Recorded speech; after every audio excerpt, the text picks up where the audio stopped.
Hey there, do you feel that your portions are getting larger and larger with every meal and you're eating more than you should? Do you wonder whether what you're serving yourself daily or during the holidays at home or when eating out may be leading to significant weight gain, even though the food you are eating is healthy? Well, if you're confused, look no further because in this video, you will learn the truth about portion distortion and the 7 key strategies to keep your portions in check for good. Hi, I'm Vula Manusos, registered and licensed nutritionist dietitian, and I help women manage their weight peacefully with a holistic non-diet approach. Today I am sharing the importance of bringing awareness around the portions you are putting on your plate. Portion control may be the key to unlocking the reasons behind why subtle weight gain occurs. For example, you might be experiencing a subtle 2 to 3 pound weight gain over 1 year, which might feel insignificant, but if added over a decade, this can lead to a 30-pound gain, which is not insignificant at all. Now hit that like button if you are ready to stop the weight gain due to portion distortion today. Now, let's take a look at the phenomena of portion distortion. Portion distortion is when the size of food servings increases over the years, leading us to perceive that these larger portions are the norm. The shift is not just about the physical quantity of the food, but also our perception and understanding of what constitutes as a normal serving. Now let's take the servings that we are typically served at a fast food restaurant or any restaurant for that matter. Research shows that there's a significant rise in portions over the last 2 decades, which is significantly contributing to the high rates of obesity in this country. The sizes of packaged foods, the soft drinks we are being served at restaurants are no longer a moderate 1 cup or 8-ounce serving, but 2 to 3 cups instead. In terms of soda, fruit juice, or any drinks that contain added sugars, we may be consuming the equivalent of 16 to 24 teaspoons of sugar in 2 to 3 cups of these drinks. This is definitely not insignificant. Another example might be when we're eating out at a restaurant. When ordering a pasta and meatball dinner, we may be served a pound of pasta, thinking this is a normal portion size, and probably feel that we're getting our money's worth, but all this causes is to distort our perception of an appropriate portion, leading us to overeat, feel stuffed, and promote weight gain. Being constantly exposed to these larger portions leads us to believe that these are normal servings, and if put in front of us, we are more likely to consume the full amount rather than discard or leave half on the table for another time. Now, the holiday season is prime time for holiday portion distortion. The social and emotional aspects of holiday eating further complicate our ability to stick to reasonable portion sizes.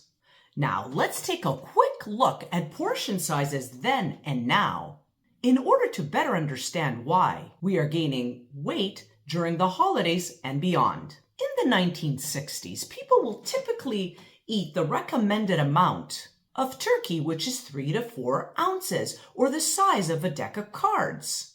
Today, it is not uncommon to find holiday plates with double and triple that amount. A serving of mashed potatoes, scooped with a modest-sized spoon, now often fills half the plate. The same can be said of Aunt Millie's apple pie. Instead of serving ourselves 1/8 of a slice, we are now serving ourselves 1/3 of the pie or more. Now, what's going on? People often blame sugar or carbohydrates as the culprits to weight gain, especially during the holidays. But the issue here is not that we are eating carbohydrates, but it is the amount of these foods that we are eating that can lead to weight gain. Another issue that compounds portion distortion is the size of our utensils and the size of our plates. Over the years, our serving spoons have gotten larger, and our plates have increased in size from 9 inches in the 60s to 12 inches being the average today. Research shows that we are more likely to serve ourselves more when using larger spoons or tongs. Larger plates tend to make portions look smaller, making us fill those plates up with more food. Now that you are aware of the mind tricks portion sizes can play on us during the holidays and beyond, let's roll up our sleeves and take a look at the 7 real-life strategies that you can put in your toolbox in order to get your portions under control.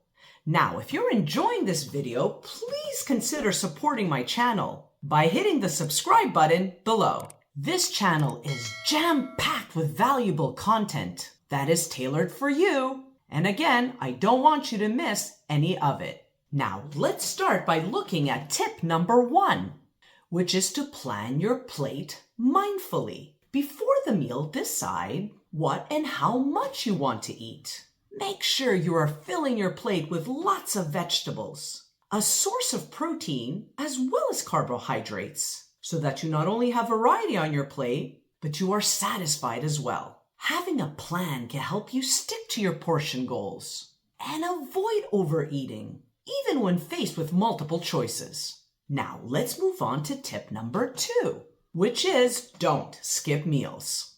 A common mistake is to skip meals earlier in the day. If you know you'll be attending a party or a social gathering later in the evening, eating regular meals keeps your energy steady and prevents you from overeating later. Now, let's move on to tip number 3, which is to acknowledge social influences. When at a gathering, recognize that it is common to feel pressure to eat more when others around you are doing so.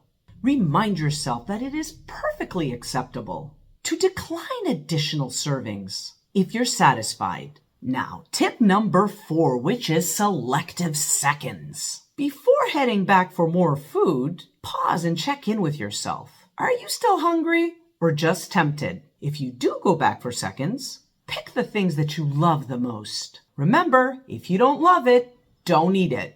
Now, tip number 5 is to engage in mindful eating. Try to set a goal of putting your utensil down after each bite and thoroughly chew your food. Use this moment to really listen to your body's signals. Are you still hungry or are you eating out of habit? Take a moment to really recognize the reason you are eating. Now, on to tip number 6, which is to offer to help with serving. Being in control of serving can help manage portion sizes, both for yourself and others. It also helps keep you engaged and less focused on eating.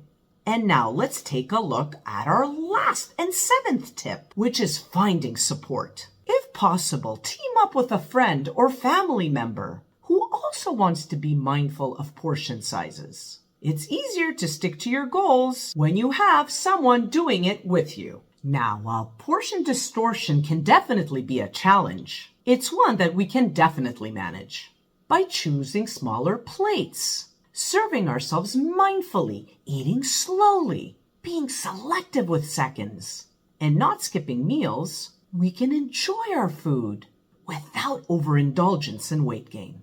The key is to strike a balance between savoring the flavors of the food and listening to our body's cues.